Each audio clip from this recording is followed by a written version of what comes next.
in your life. Just happen. Your life is not old. You're not too old. It's not too late. God knows about your limitations. Whatever God has predetermined to happen will come to pass. And no devil in hell has ever been able to abort the purpose of God, not once. Your mistakes were in his will. Your trouble was in his will. I don't care what you went through. David said, if I make my bed in hell, God is still there. He was with you in the middle of your trouble. He was with you in the middle of your pain. You ought to shout, I don't care where you are, because nothing just happens.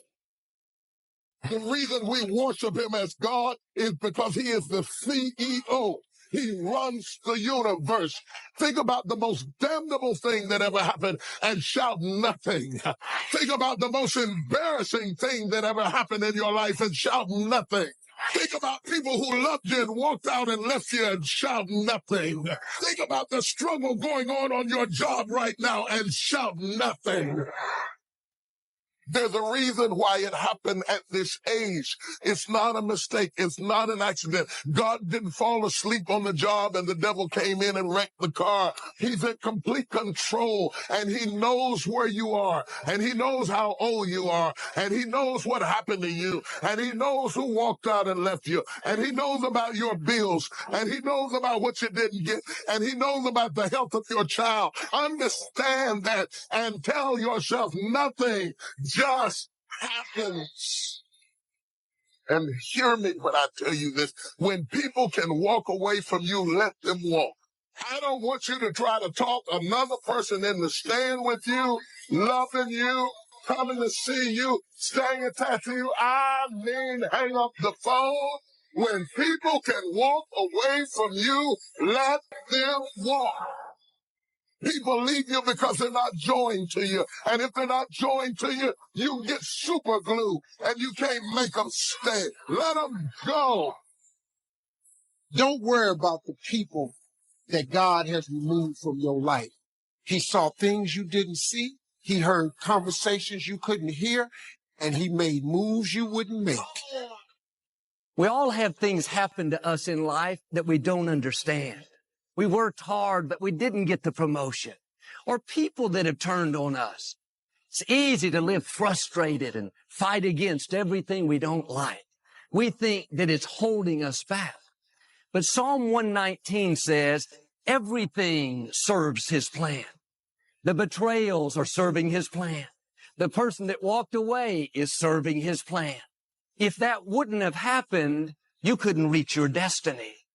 What you couldn't see was God had something better. You may not like it. It doesn't seem fair, but it's serving his plan. When you understand that everything serves his plan, then you won't live frustrated when something unfair happens. The person that walked away wasn't a coincidence. It was God moving them away. We need to see difficulties in a new light. You can't reach your destiny without opposition, without betrayals. Why are you upset over something that's designed to move you forward? God wouldn't have allowed it if he didn't have a purpose. Nothing can happen to you without his permission. How do you know that closed door, that bad break, that disappointment is not setting you up for something that you've never seen? That coworker that always gets on your nerves.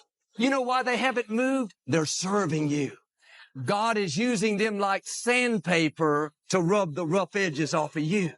The scripture says our steps are being ordered by the Lord. Don't be upset over that person that's trying to make you look bad. You need them to reach your destiny. God doesn't take us in a straight line. Sometimes it's going to feel like you're going backwards. You have to trust him when you don't understand. That's why Paul said, all things work together for good to those that love the Lord. All things may not be good. The loss isn't good, but the promise is it's going to work out for your good. Now the test, while it's not good, will you stay in faith? Will you believe that God is still on the throne? That what he started in your life, He's going to finish. Many of the challenges that you're facing now, they don't have anything to do with now. It's positioning you for something in your future. You will see how God will begin to connect the dots. There was a man out in his boat. Big storm came up and his boat capsized. But he ended up stranded on a deserted island all by himself. He kept praying and praying for God to send somebody, but it seemed like the heavens were silent. One day, while he was out gathering food, when he came back, the small thatched roof hut that he had built somehow caught on fire. It was like pouring salt on the wound. About an hour later, he saw a boat way off in the distance.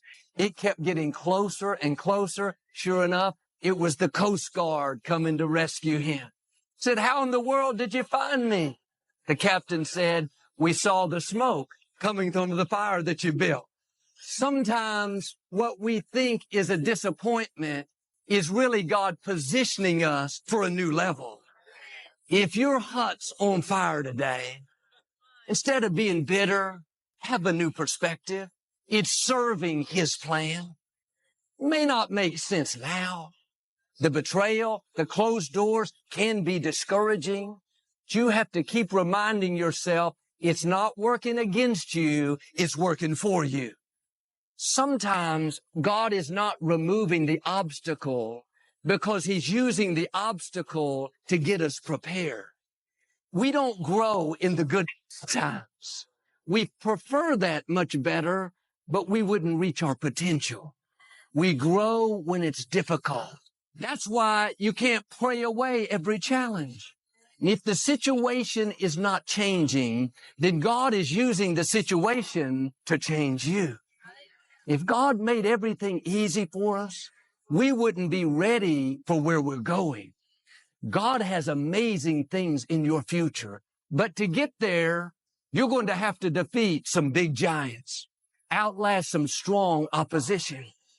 You have to stand strong and show the opposition that you're more determined than they are. Every day you stay in faith, you thank God when nothing's happening, your spiritual muscles are growing. You're getting stronger, more determined, developing a greater trust in God. Keep the right attitude. Keep doing the right thing when the wrong thing is happening. Don't be discouraged because nothing's happening on the outside. Something's happening on the inside. You're getting stronger. God didn't lessen what came against you. He simply added to your strength. Now you can handle what you couldn't handle in the past. You may have been dealing with situations for a long time that are not improving. I believe right now, grace is coming on you in a new way. God is breathing strength into you, fresh passion, a second wind so you can outlast what's trying to stop you. Don't go around, why did the door close? Why did these people betray me? Don't turn it around. Father, thank you that your grace is sufficient. I may not understand it, but I know it's serving your plan. And I believe when it's all said and done, I'm not only going to come out, I'm going to come out better. God is saying to you today, everything that's come against you is going to turn out for your good. Perhaps your hut is on fire today. What you can't see is the Most High God is on the way. Something that looked permanent is about to suddenly turn around. I'm asking you to trust Him when you don't understand. Stay in peace. Everything serves His plan. I say that because sometimes you're whining about things that really don't matter. And if you were smart, you would learn how to count your blessings and to thank God for what He's done in your life. If you don't know exactly what you want or you let yourself get beyond that into something general, you're not going to achieve it. Clarity is power. You got to know the specific result you're after. What do you want? Why you're doing it? Because you know what? You may get a big goal. As I want to make $1 billion. I want to bring peace to the earth. Why? Because as soon as you come up with a goal, all the obstacles show up. There are moments in our lives that we feel completely alone. We feel as though no one knows what we're going through. It is because of the uniqueness of the challenges that confront you are so unique to you that you feel like I'm up against it all by myself. So you got to get yourself past that. And the way to get past that is have enough reasons. Reasons come first, answers come second. Task intelligence, you got to know why you want it, have enough drive to make it happen, enough juice to make it happen. If you don't have enough reasons, you will not make it happen. What is going to get you to actually fall through? Because the first plan's not going to work and the second plan's going to work, so you better have enough plans. If the first two don't work, you still got something else. Otherwise, you're going to be having excuses why it didn't work. In what you've done with your life thus far, is it giving you what you want? Is it giving you what you want? When you look toward the future, when you look at all that's going on out here, is there some place within yourself you say, hey, I know I need to be out there in that arena. I know I can do more than what I've been doing. Is that something that you begin to look at within yourself? See, I say if you look at your life and if you're not getting what you want, you owe it to yourself to do something differently. You own a job. 85% of Americans go to jobs that they're unhappy. If you're doing something 8 hours a day that you don't like, it's not giving you what you want. It's not giving you a strong feeling of satisfaction and fulfillment. If that's what it is, you owe it to yourself to start strategically working to change directions. And generally, that type of circumstance is born because it's not because you don't have anybody to talk to, but can you trust them? Eventually, even the most disciplined amongst us, the corners of your mouth will droop down. Your smile will turn into a frown. Eventually, even if you have to wait till everybody's gone to sleep, a tear will run across the bridge of your nose because you're dealing with stuff that is so deep, it's so complicated that you feel like you're in it by yourself. But you are not alone in the battle. You're not alone in the struggle, that God has a strategy. And when it's all over, you're going to see that even though you couldn't see, he was there all the time. Most people will resist change. Most people will fight change as if change would be worse than what they're experiencing. Most people will not challenge the unknown. They won't just step out there. See, there are certain things that's got to be in place. They got to see it all together. And life isn't like that. That's not how you grow. As you begin to look toward the future, begin to know that whatever it takes for you to create that, you got that. You've got genius in you. You've got goodness in you. If you decide to take the initiative to change the current quality of your life, I say to you that you will find that the universe is on your side. What do you do when you tried and failed and you want to quit and you want to give up? Because trying again means hurting again, means risking again, means believing again, means hoping again. Sometimes you can be blessed and be unhappy because even though things are going right, they're not going according to what you had believed and expected, and you know that something is missing out of your life. What do you do when something is missing out of your life and the things that replaced it do not compensate for what you lost? I've always been told how average I can be. Always been criticized about being average. But I want to tell you something. I stand here before you, not listening to those words, but telling myself every single day to shoot for the stars, to be the best that I can be. Good enough isn't good enough if it can be better, and better isn't good enough if it can be best. Turn your wounds into wisdom. You will be wounded many times in your life. You'll make mistakes. Some people will call them failures. But I have learned that failure is really God's way of saying, excuse me, you're moving in the wrong direction. Other than death, all failure is psychological. Other than death, all failure is psychological. Think about that. If you aren't dead, then it's just psychological. It does not mean that you won't lose some battles, because you will. We all will.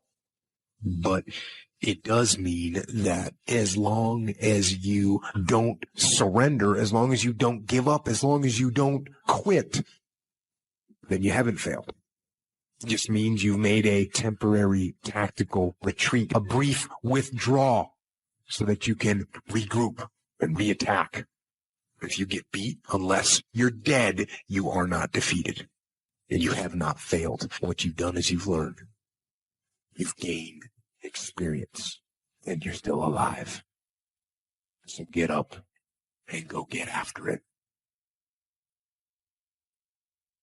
We all live in this bubble. What you got to do to get the life that God wants you to have, you got to put more air in your bubble. You got to blow your bubble up.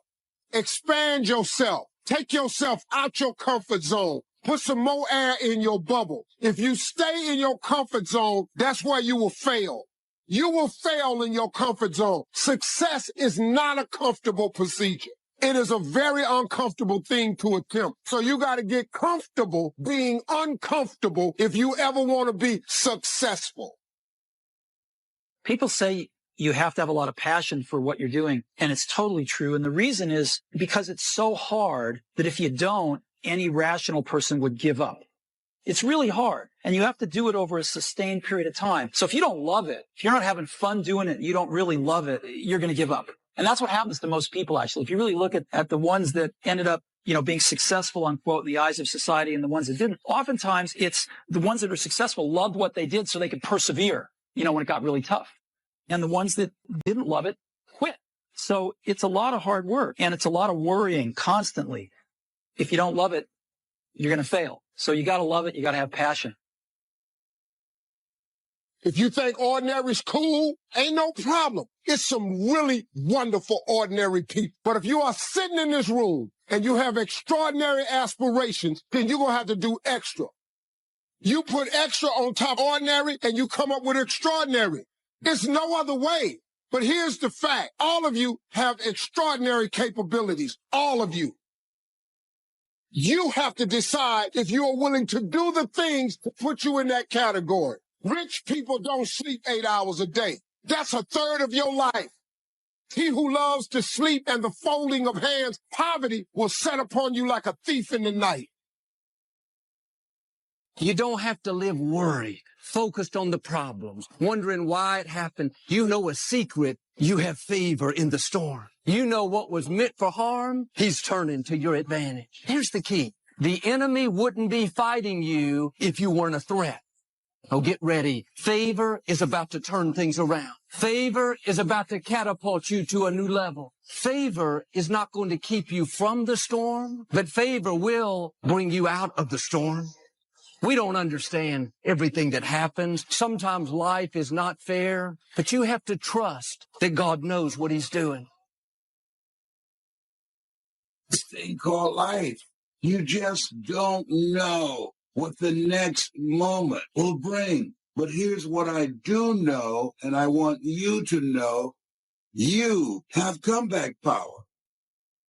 When something happens to you, don't buy into what has happened to you. Buy into, I'm getting up out of here. I'm going to change this situation. This does not work for me, and I don't have the luxury of being depressed and angry. I need to clear my head. This is no time to do something stupid, like hurt yourself. No.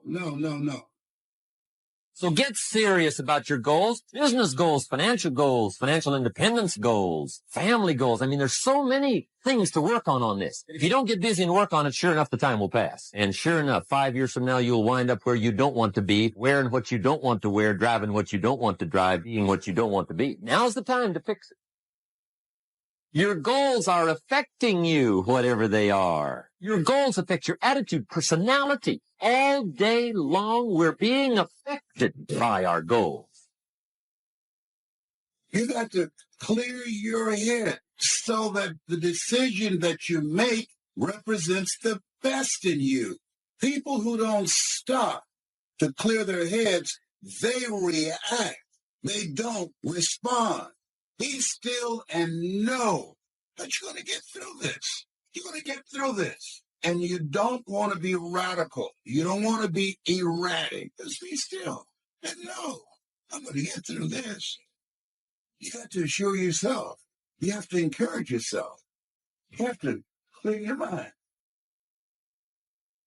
Your better future is a dream. Where do you want to go? What do you want to do? What do you want to be? What do you want to see? You've got to dream dreams. Without dreams and visions, people perish. You've got to have something to go for. Take the crumbs from starving soldiers. They won't die. Take the bread from hungry children. They won't cry. But without dreams, we all will die. You've got to dream. Don't lose your dream. Becoming something unique on your journey here, don't lose your dream. That's long-range goals. Got to have those. Because if you set up something short-range, go for it. Get it. Latch onto it. Work hard. Accomplish it. That starts building your strong feelings to go for your dream. Economics plays a major role in everybody's life, which means it ought to be meticulously well planned for tomorrow. The area of life that matters clearly to all of us is time. And most people have very little mastery of this. I don't mean checking things off your list. I mean squeezing out of your life what matters to you most. Your career, where is it now? Where are you financially compared to where you want to be? And especially with some of the changes that have happened in the economies around the world. And then finally, where are you in your level of sense of meaning, of contribution? And your sense of celebration in life. These are the areas that really matter most. Sit down and define what this looks like for you today. And invariably what we find out is almost everybody has some gaps between where you are and where you want to be. And even if you've done incredibly well, I deal with some of the most successful people in the world, they're usually still happy in their life because they're hungry. They haven't lost that drive that says, look, what makes me feel alive is to know I'm growing. If my life's going to get better, I got to get better. I can't just hope it. And if my life is going to be rich emotionally, it's got to be expanding. And they know that. If you work your tail off at work to take care of your family and be the best at what you can do, your career's going really well. Isn't that the nature of human beings? To me, successful is getting to the point where you are absolutely comfortable with yourself. It does not matter how many things you have acquired. The ability to learn to say no and not to feel guilty about it, to me, is about the greatest success I have achieved. The fact that I have, in the public side, done whatever, it's all a part of a process for growing for me. But to me, to have the kind of internal strength and internal courage it takes to say, no, I will not let you treat me this way, is what success is all about. I will not be treated this way. I demand only the best for myself. We tend to focus on things we feel confident in, we know what to do in, and the other stuff we kind of hope it all comes together and try not to think about it too much, but it all affects us. You got to start with what it is you really, truly want now. You got to start with that end in mind. And then once you understand there is a gap between where you are and where you want to be, here's all we do. We believe that the most powerful way to change anything is total immersion. But no matter what happens to you, it ain't over. As long as God wakes you up, that means he ain't through with you yet. And if he wakes you up, you got a shot to correct it and get it right. And he kept waking me up. So I figured, okay, God wakes you up. That also means that he has something for you that you've yet to receive. You could take my car, I could get another one. You could take my house, I could get another house. But when you take my time, you have taken something from me that is totally irreplaceable. Even if you are 40 or 50 or 60 or 70, doesn't matter. You're in the game now, and that's what counts. And all those quote unquote wasted years, they weren't wasted because you learned. Learned about what it's like to be weak, and the knowledge that you learned about those things is fuel to make sure that it never happens again. Because you know what is out there, and you know how bad it can get. I say you embrace what you learned from the weekdays. Let them make you even stronger. And you use your own personal transformation that you've made in life. Use that to help other people transform and get on the path as well. If you know what it is to have the kind of pain that feels as if you cannot be comforted, if you know what it is to be at the end of your rope and feel like your life is over and you've got questions that cannot be answered and you're confused and you're uncertain, you need to learn this verse. They that sow in tears shall reap in joy. I will never forget there have been many opportunities in my life that I have grappled with grief and pain so unbearable and so overwhelming that I thought that I would never smile again. I've seen days that were so dark for me that I thought there could not possibly be a silver lining in the clouds that hung over my head. I've seen days and weeks and months that drug me so low that I gave up all hope of getting up again. But in the midst of all of that despair and that trouble and that trauma and that pain, there was in the basement of my soul this one word, when. When should you start the day? As soon as you have it finished. Plan the day the best you can, leaving plenty of room for improvising and surprises and all the stuff that happens during the course of the day. But if you've planned a good, productive day, now you start that day, you can't believe how much more valuable your time will be. Next, don't start the month until you have it finished. The places to go and the people to see it. The productivity and the sales and the customers and the development and all the rest of what you want to accomplish during the course of 30 days. And then here's the big one. This is really challenging. Don't start the year until you have it finished to the best of your ability. It can't be finished like minute by minute. But in terms of the sweep of what you want to accomplish, make sure that that's set and ready to go. And it might get all upset. It might get torn up and you do a new one. You make so much progress the first 90 days that now you've multiplied it all by 2, by 3, because that happened to me. I thought, wow, this is going to be a great year. By the time I'd finished the 3rd month, I'm rolling. So many things are happening. I revised my whole year's plan. Don't let anything overly bug you. Because you remember now, you don't have to do anything. Someone says, well, I got to get a handle on my time. The answer is no, you don't. If you want to let it all go, you can let it all go. If somebody says you ought, you ought, you ought. Jot this down. Ignore all the you oughts or you should. Take charge of your life. Take charge of your time. Take charge of your resources, which we're going to talk about next. Take charge of your health. You're the one that's responsible for it. It's not a requirement of society that you not have a heart attack and take care of your family, but you must make it a requirement of yourself. You will be okay. There's nothing has been wasted. Like I say, successful people don't make the right decisions. They make their decisions right. And you have an opportunity right now to make things right inside and out. When you say you're depressed, you've got to understand that depression is the opposite of expression. So what you're literally doing is stuffing down and depressing something that wants to come up and rise up. I wouldn't be surprised if you had like jaw, ear, or neck pain having to do with expressing yourself, speaking your truth. So, yeah, you're depressing yourself. Stop it. Speak up. Speak your truth. Now, right, once you get that off your chest, now it's time to turn the flashlight in and discover what your truth is. We are living in a generation of the dumbing down of ideas because we have traded effectiveness for busyness. We are so busy and we think because we're busy, we're effective. But I want you to challenge your schedule for a minute and ask yourself, are you really being effective? Or is your life cluttered with all kinds of stuff that demands you and drains you and stops you from being your highest and best self? And are you substituting busyness and all the chaos that goes along with busyness from being effective? It's easy to get faked out by being busy. The guy comes home at night all exhausted, falls in the chair and says, oh, I've been going. Here's the big question. Doing what? It's not the going. Some people are going, and they're doing figure eights. So don't mistake movement for achievement.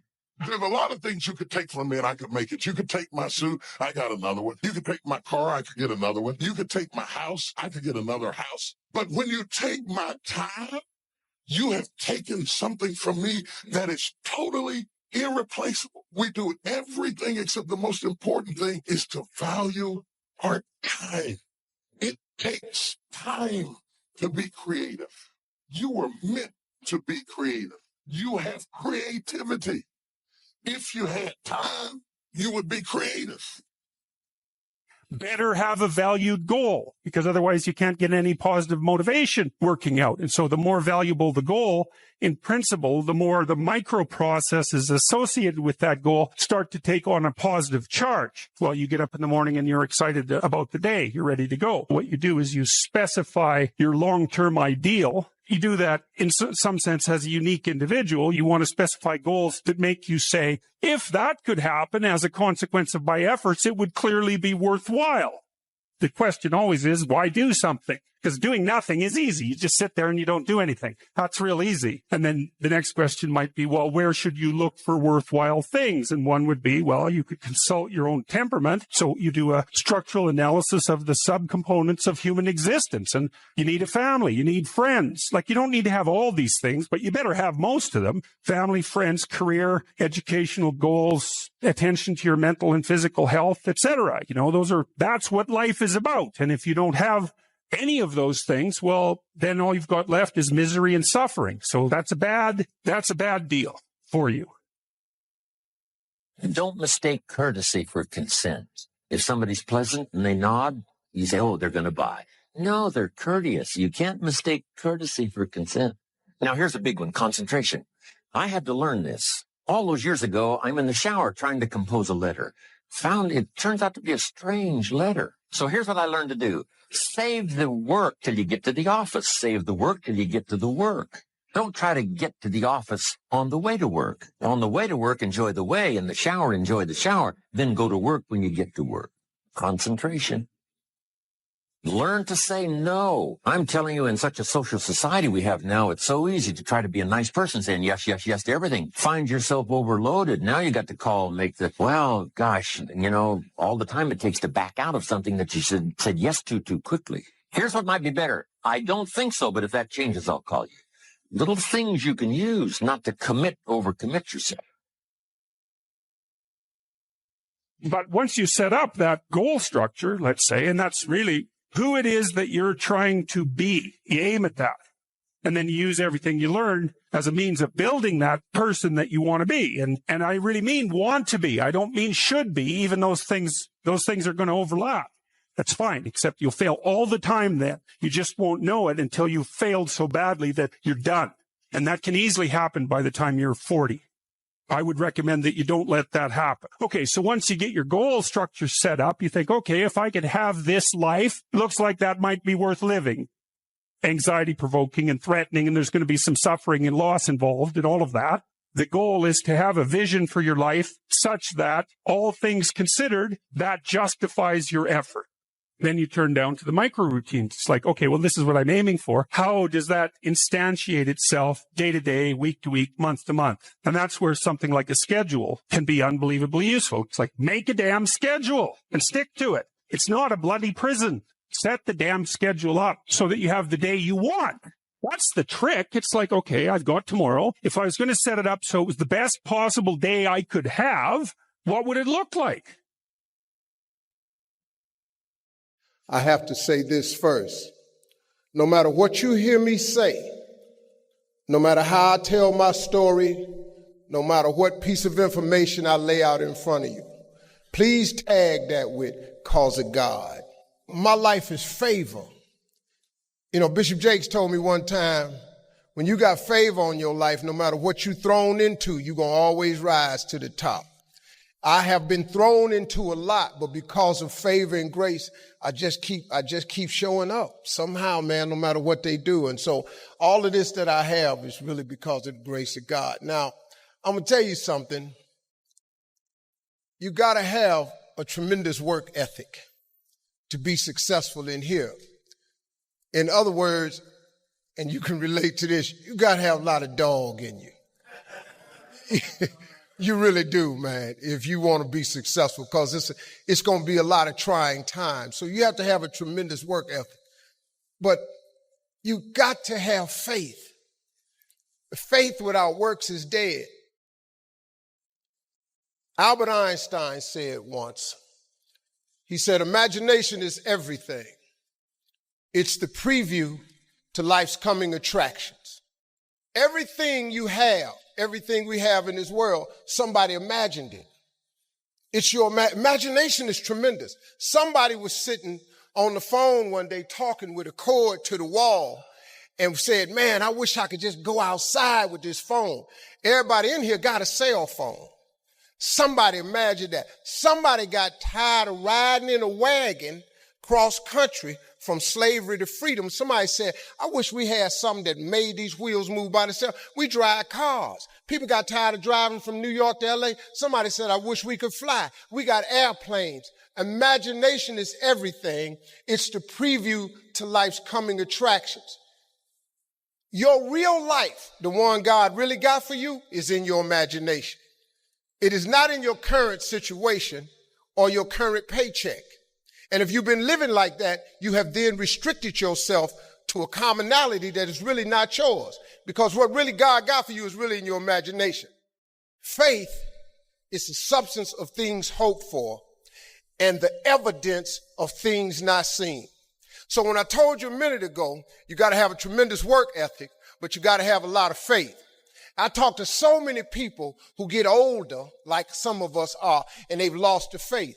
Well, faith is really simple. Faith is the substance of things hoped for. All that means is in the beginning, you just hope something pop off. You know, you just kind of hope something happened for you. I was hoping I would get on TV. I wrote it on a piece of paper when I was 10. I want to be on TV. The problem I had when I wrote it at 10 was I suffered from a severe stuttering problem. I could not talk outside of my house. So can you imagine when I wrote on a piece of paper, I want to be on TV and turned that in? But when I wrote it on the paper, it wasn't factual. It was just hoping. You just got to start with the hope. Faith is the substance of things that you hope for. You just hope something jump. Then what happened is through grace and favor, he give you a couple of them things you hope for, and then you're supposed to start believing then. Because now it turns into faith. But if you take this scripture, faith is the substance of things hoped for and the evidence of things not seen. What is the evidence of things not seen? I just told it to you. Albert Einstein said, imagination is everything. It's the preview to life's coming attraction. But guess what? Your imagination really is. It's the evidence of things not seen. Because your imagination, you know why it's the evidence of things not seen? Because you're the only one can see it. Your imagination is actually God showing you a preview of a coming attraction that he has for you. The moment you don't believe in your imagination, you negate what he got for you. Your imagination is the preview to life's coming attraction. It is the evidence of things not seen, because can't nobody see it with you. Your problem is you keep telling your imagination to the wrong people. See, if you want to kill a big dream, tell it to a small-minded person. It's dead. How many times, man, have you had a tremendous idea? Something you thought was the one, and you went and told it to your loved ones and your so-called friends, and they shot it down. I mean, you was convinced that it was just, oh man, I just came to you. And you told it to them and they shot it down. And you thought since they was your loved ones and their friends and they got your best interests at heart, you believed them. You was wrong. You let them talk you out of what God got for you. Some of y'all still sitting here with the ambition of opening a business one day, but you scared to go start the business because you got a job and you got bills. Rich people got bills. Everybody got bills. Hell, I got bills. Everybody owe somebody something. I got something with the bank right now. You're going to let the fact that you got some bills stop you from opening the business, the thing that God done put in your imagination? So you're going to squash that because you got bills. Everybody got bills. Your real life is in your imagination. Can you grab what I'm telling you? So I don't know what you thought I was going to say to you. I'm just a real dude. I don't even have the education you all have. I flunked out of school. I ain't got no education. I don't use 4-syllable words. What I'm sharing with you is stuff that everybody can apply today. If you're sitting in here thinking that you're too old to listen to what Steve, hell, I'm 60. But I still rely on my imagination. See, if you think you're too old to make it, let me give you a prime example. Colonel Sanders. Colonel Sanders has been frying chicken his whole life. He was telling everybody he had the best chicken in the world. Ain't nobody believe him. They turned him down everywhere. Colonel Sanders didn't get a franchise till he was in his 60s. Kentucky Fried Chicken sell more chicken than anybody in the world today. So if you're sitting there thinking because you got a little gray on you, you're too late, as long as God waking you up in the morning, that's the sign that he ain't through with you. So what you tripping for? You sitting up in here like God can't do nothing for you because you 60. Man, you know what I'm asking God for right now? And I'm 60. If you could see my vision board, you would be blown away. Because I got enough right now. I really know. But I ain't in the need business. I'm in the want business. Ain't nothing wrong with wanting something. Quit going down to these churches y'all sitting up in here going down to, keeping you in these little boxes. God got a big life for you. The smallest scripture I ever read changed my life. The scripture is real simple. You have not because you ask not. Do you know the difference that could make in your life? I'm just giving you real talk now. I'm just trying to tell you how I got here. See, I have no education. See, you have not because you ask not. When the last time you really asked him for something? Or do you keep making requests that's inside the confines of your paycheck? When you gonna get outside of that? Didn't I just tell you God ain't in your paycheck? Didn't I just tell you he ain't in your job title? The life God got for you is in your imagination. Why you still imagining this stuff? Why you keep dreaming of a summer home? Why you keep dreaming of retirement, leaving your grandkids money? So I'm at the age now where I think about my grandkids. I got 7 TV shows. Dog, I only need one. One show pay me enough money. I just need one. I do not live my life in the confines of what anybody says to me. I let my imagination go, and now imagination is a preview to life's coming attraction. But what that really means is God showing you a preview of what he has for you. So now, if you have not because you ask not, do you understand if you up your ask, he has to up his give? This period. This is simple stuff that anybody can apply. You ain't even got to have no degree to do this. You don't even have to have no money to do this. You can start this today and change your whole game because you're going to need grace and favor anyway. You up your ask, he up his give. You have not because you ask not. This ain't a magic trick, man. I get tired of rich people talking to people and they make you buy these programs and stuff so they can drag you out for 8 years. You can get the program. I have asked God for some tremendous stuff. Everything he hasn't given to me is on the way. I have no doubt about it. Why would he not? When I was homeless, I lived in a car for 3 years. I made some decisions in my life, man, and threw myself off a cliff. My decision in October 8th, 1985, I walked into a comedy club for the first time on a dare from a girl. I walked into a comedy club for the first time. Had never heard of a comedy club. But all my life, I wanted to be on TV. Had never heard of a comedy club. October the 8th, I walked into Hilarity's Comedy Club in Cuyahoga Falls, Ohio. That's right outside Akron. I signed up for the following week because I just wanted to see what the comedians did. Man, I saw live stand-up for the first time. They had 10 acts supposed to go up. 9 of them went up. The 10th guy got scared and ran out the door. So I had signed up for the following week. The guy says, listen, we lost our 10th act.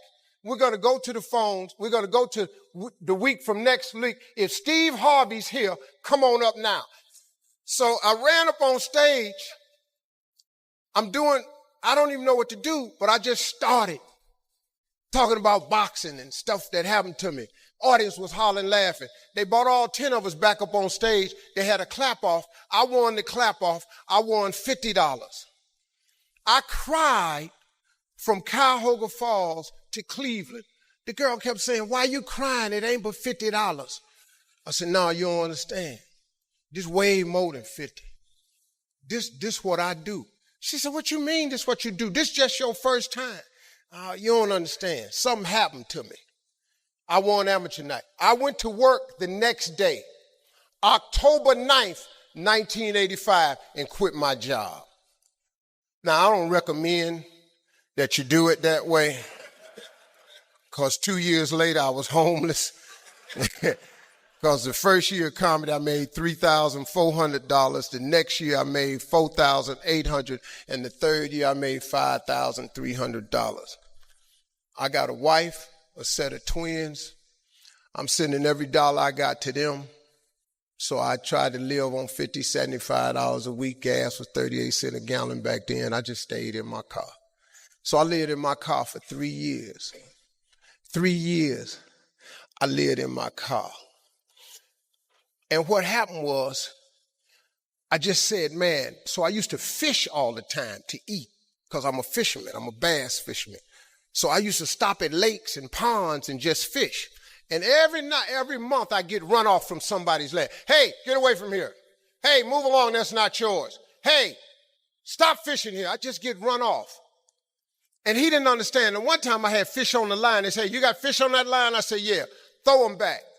I had to throw them back because I used to stop at rest areas with them little cast iron grills. I kept charcoal in my car. I started a fire and I eat fish.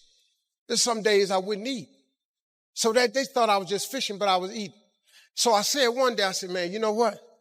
One day, man, I'm gonna give myself some land. I'm buy myself a piece of dirt.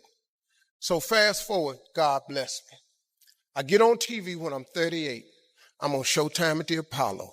Lord, have mercy. They gave me my money. I saved my money up. I saved $250,000. I said, I'm going to give me some land. I went to Texas, and I'm about to buy some land. But before I went to buy the land, I was curious. I just had the thought. I said, man, I wonder how much land is on earth? How many acres is on earth? Because, it's not going to change. God lets you fly. God lets you dive on the water. God don't let you make dirt. Can't make dirt. So I looked it up. It's roughly just a little bit over 36 billion acres of land. 36 billion acres of land. So I just got a little bit more curious, and I said, well, how many people on earth? I looked it up, and there's about 6 billion people on earth. So I did some Steve Harvey thinking. I said, okay, if it's 36 billion acres of land, and it's about 6 billion people on earth, everybody ought to have 6 acres of land. Not just me, I just thinking. So I asked God, could I have 6 acres? That's all I wanted. Because the one thing I wanted? I didn't care if I put a house on it or nothing. I just wanted to be a stand somewhere and couldn't nobody run me off. So I got this money, man. I saved my money. I saved $250,000. I'm going and I'm looking for some land. The first day I get there, I see a piece of land in Texas, so beautiful. I couldn't believe it. Had rolling hills, had a pond on it where I could fish. The dude took me over there. I look at the land and I'm looking out. I said, man, this is great right here. I said, sir, how much is this right here? He said, well, it's about $600,000. I said, man, I ain't got that kind of money. He said, well, how much do you have? I said, I got $250,000. I said, well, let me think about it, man. He said, let me think about it. And I was standing there, and then I stopped. I said, sir, can I ask you a question, man? How many acres of land is that? He said, this is 6 acres.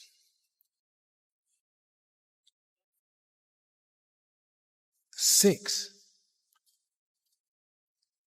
years ago, I just asked God, just give me 6. See, I didn't want a whole lot of acres. I just wanted my cut. Just give me my 6. And so I said, ain't this crazy? So I thought about it. I said, man, what can we work out? Right before I got ready to say it, the guy that took me over there said, Steve, let me show you something right quick. He took me over to this hillbilly's house. Took me over to this hillbilly house named Jerry Campbell. I was a little nervous about meeting him, man, because I didn't like the way he talked, but mess around, turned out to be one of the finest men I ever met in my life. Became a father figure to me. It's an old white man. He took me to his house. He said, let me show you something. He took me over and showed me this land, and it was massive. It had 3 lakes on it. It had rolling hills. It had trees. It was unbelievable, man. I said, man, this is incredible. I said, man, how much is this? He said, this 16 acres. I said, hey, man, I ain't got that kind of money. Let me go on back over here to this dude where Mike can cut a deal. He said, well, let me ask you something. What was you going to give that man over there? I said, well, I hadn't worked it out yet because all I got is $250,000. He said, well, listen, I'm in a little bit of a tight right now. Said, if you can bring me $250,000 cash by tomorrow, I'll give you this 16 acres. Next thing you know, I had 270 acres of land. Now, let me tell you something. I'm so busy now, I don't even get to go to that ranch. I never can go. And I thought I was going to be fishing and save it for my kids' rest of life. But God had another plan for me. That's the ranch that I have my mentoring camp on. I bring 1,000 black boys out there with 1,000 single mothers. And that was the purpose of that ranch. I never go there to fish at all. But see, that's what I wanted. I thought that's what it was for. But God got another plan. His way is way bigger than yours. You can't even see his way. But you got to start to hustle. You got to give God something to work with. Look, if you start hustling and grinding, he'll fill it up for you. But if you ain't got no hustle and no grind, he can't fill it up. So guess what? I don't ever go there to use that land for fishing or not. But I'm changing boys' lives over there. My story is really a story about faith. Really is, man. I come out the dirt. I have no college degree. All of my children do. I got 7 kids. I sent every last one of them to college. I made sure all my kids went to college because I know they got to have that education. Well, Daddy, you didn't go to college. Well, your ass ain't got no jokes.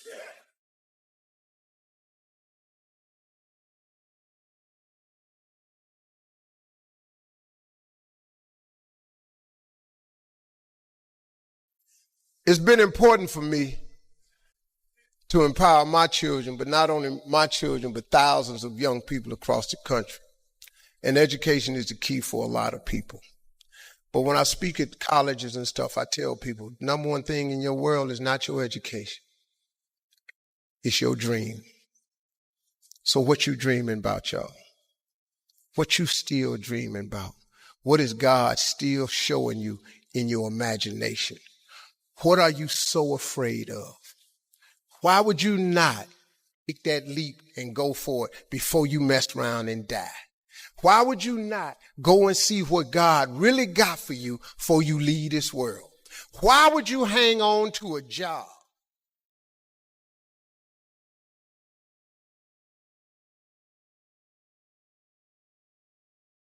If you live in paycheck to paycheck right now, when you retire, they're going to give you 1/3 of what you can't live on now. They're going to give you a gold watch and a turkey, and they're going to set you on out to pasture. If I was you, Before I leave this world, I go see what God really got for me. Just take a chance. Now, here's why you should take the chance. Name me one time God has not pulled you through. Just name it. Name the one thing God has never pulled you through. If he ain't pulled you through it, he's currently pulling you through it right now. And the reason I know I'm telling the truth is because you're sitting in here. If God was through with you, he wouldn't wake you up no more. When he wakes you up, it's because he ain't through with you yet. He got something else for you. So why don't you go see what that is? Why we got to live our lives like we owe them something? Man, you owe yourself something. Go be free. Go see what God got for you. Oh, Steve, that's easy for you to say. You rich. Hell, did you hear me? I lived in a car for 3 years. On October 8th, I won $50. October 9th, I quit. How big a jump you want to take? You ain't even got to do that. A lot of y'all got savings. You may not have 3 years up, but you only need a little bit. Just jump. Go see what God got for you. Quit sitting here in your life posturing like it's okay. Quit funking the fake. Quit faking the funk. Quit got people thinking you something you ain't, man, when you really know you won't be something else. You ain't got to believe me, but you can look at me. I'm telling you, it's proof in this here now that the God you serve really will give you what you ask for. He will. I'm not your preacher. I'm a hood dude that messed around with no education. The mess around got to the top of the TV world, balling out of control.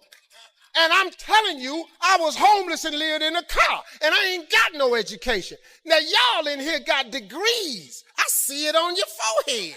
I see it on you. I feel when I'm around educated people. I know you know how to study it and math. I can look at you, and I'm so proud of you. But hey, man, the next level. The man without a dream or vision shall perish. It never mentions if you don't have an education.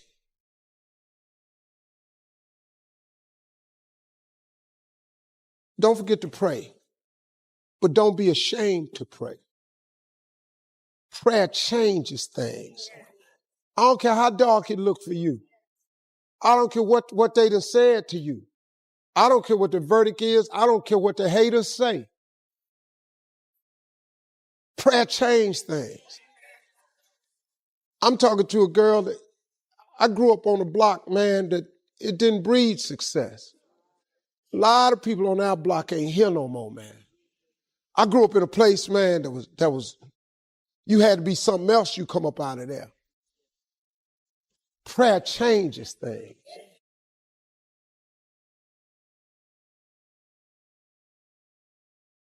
I was told I would never be nothing.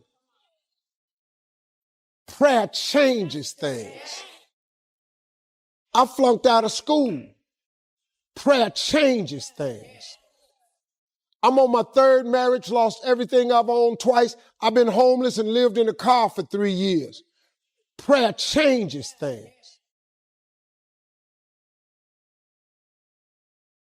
The cool thing about prayer is the one thing that's available to everybody at any given time. Do you know that God ain't ever too busy for you? You know that God actually knows who you are?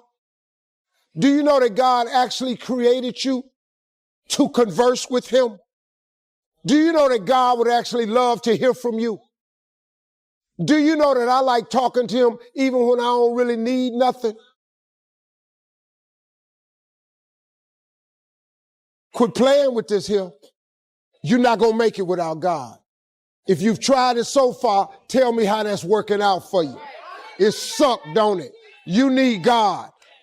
Don't you think I got here without him. I've needed him every step of the way. If it wasn't for God, I wouldn't even be standing here today. Quit being ashamed about it and worrying about who looking. Go somewhere by yourself today and tell God you need some help. Tell him that you're just tired of trying to figure it out for yourself. You can't be tripping with my walk with him because my path ain't been like yours. This is my version of being saved. All you got to do is get your own version. You ain't got to change. God work with you. God take anybody that want to be saved and he saved. So just like old people used to say, I'm just a nobody. trying to tell everybody about somebody that can save anybody.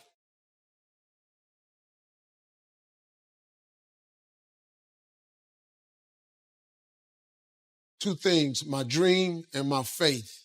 Faith is the belief in things that you cannot see. You can never lose faith.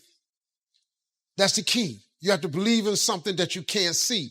You have to believe when you don't see no way how. You have to buckle down and keep believing. God is always coming. Here's the deal. The moment you ask God for something, he boxes it up and he ships it to you. Here's the problem with the package. He never gives you the date that it's going to arrive. It's going to come. He just don't tell you when. If he told you when, it would destroy the relationship that's required to have an abundant life, which is faith. If God told you you were going to be rich in August of 2021, do you know how crazy you would talk to people from now until then? Because you know on August 21, I'm going to be rich. But he don't tell you when the package is going to arrive. So here's the deal. He wants you to stay in faith to receive the package because he only delivers to Faith Street. If you step off over here to I Don't See How Boulevard, he don't ship there. If you get over here to I Don't See How Circle, he does not ship there. He only sends the boxes to Faith Street.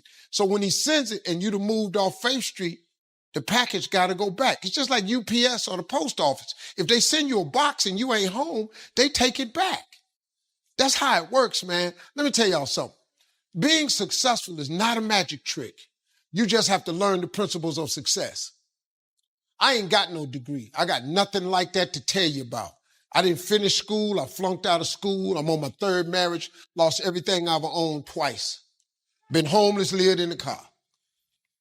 I am telling you, your education ain't got nothing to do with it.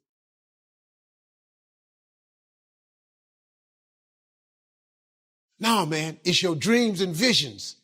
A man without a dream or vision shall perish.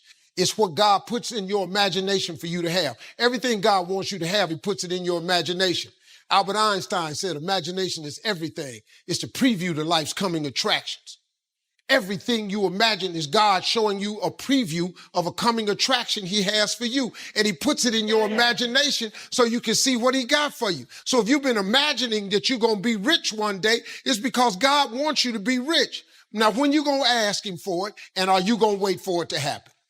Or are you going to lose faith? Here's what Christians mess up at. Well, I guess it wasn't the Lord's will. Who are you?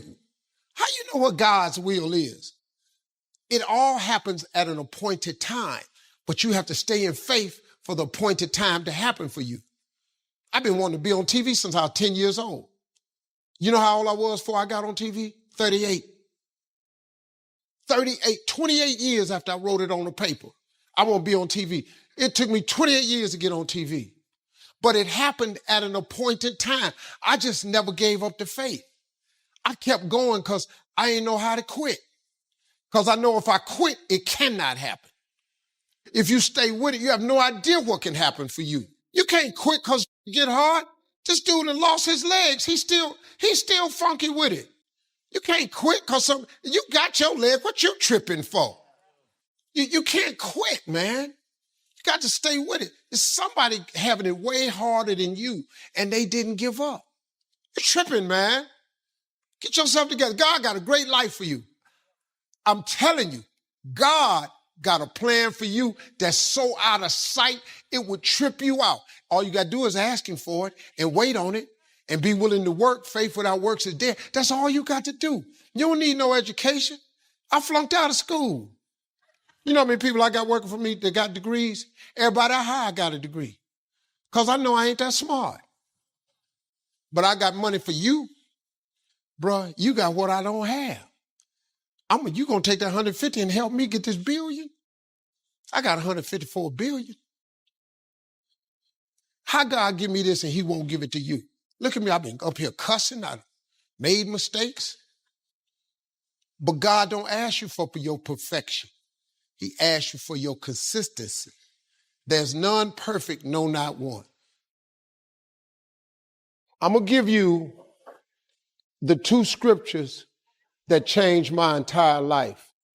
Now, I had heard these scriptures growing up, but it didn't sit with me until I was homeless. The first scripture, you have not because you ask not. Now listen to me. I cannot tell you how important that single scripture is.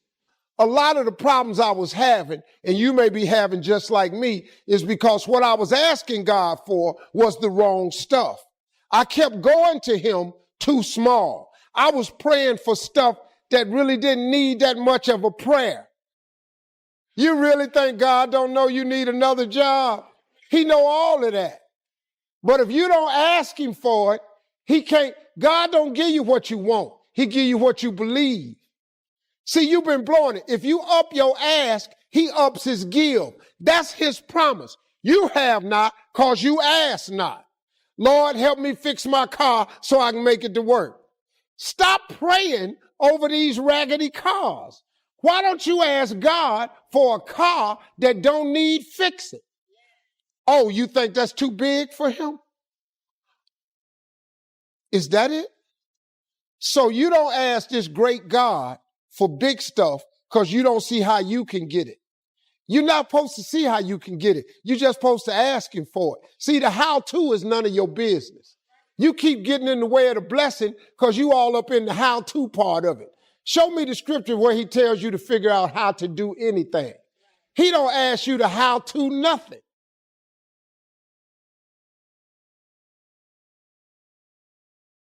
Write the vision and make it plain. Everything you want, you're supposed to write down.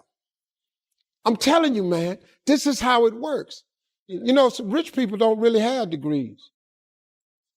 You just need the word. You need to know what it's saying applied to you. You know why? Because it's a promise of his. He ain't never lied. He always come through. If I was you, I'd try that. If you keep doing what you've been doing, you're going to keep getting what you've been getting. All I ever asked God for was to let me eat. Let me sit at the table with the big boys. Take me from this homelessness that I'm in and fill my coffers with spoils. You know how much I have today? I have more than I ever thought I'd ever have. God done gave me more than I asked for because he got this thing he has called grace. Grace is, I wish I could buy it. You know, I wish I could buy grace, man. Justice is when you get what you deserve. Mercy is when you don't get what you deserve. He said, but grace is different from both of them. Grace is when you get what you don't deserve. Do you understand that? God has this thing that he passes out called grace. You ever heard old people say, all I want is a little more grace? Because guess what? He passes it out and he gives you things you don't deserve. I do not deserve this life I have. I'm just telling you flat out. The money I make, where I live, what I drive, how I travel, how I vacation, I don't deserve it. I work really hard, but I really don't deserve all this. I don't.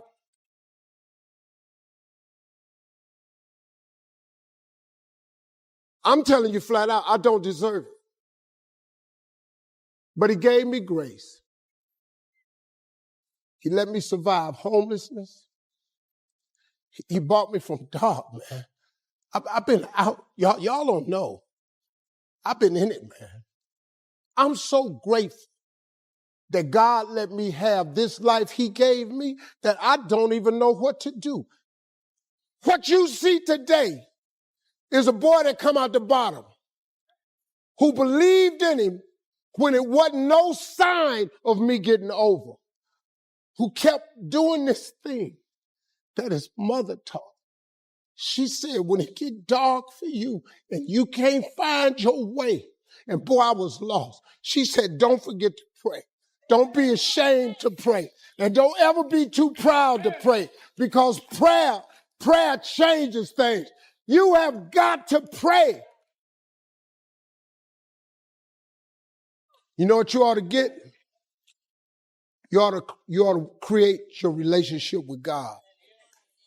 Because if you do that, He's going to put some grace on you. And He's going to give you some things you don't deserve. Then you won't need no education. You won't need to go and complete the program no more. You ain't got to go over here and ask nobody, will they hire you? God takes you to places that you never ever thought you go. I never saw myself here. But that God I serve, He saw me here. And He put me here. Now, all I'm doing right now is telling you that with God, you can make it. I don't know why He had you come to this show. I don't know why I'm telling it to you like this today. But if you ain't ever tried God, listen to me. You should try Him. Because He's very available to you right now. He don't love me no more than He love you. If God can pick me up, and you have no idea who you're really looking at. You don't know what I've done. If God can change me, He changed anybody in this room. God is good, man.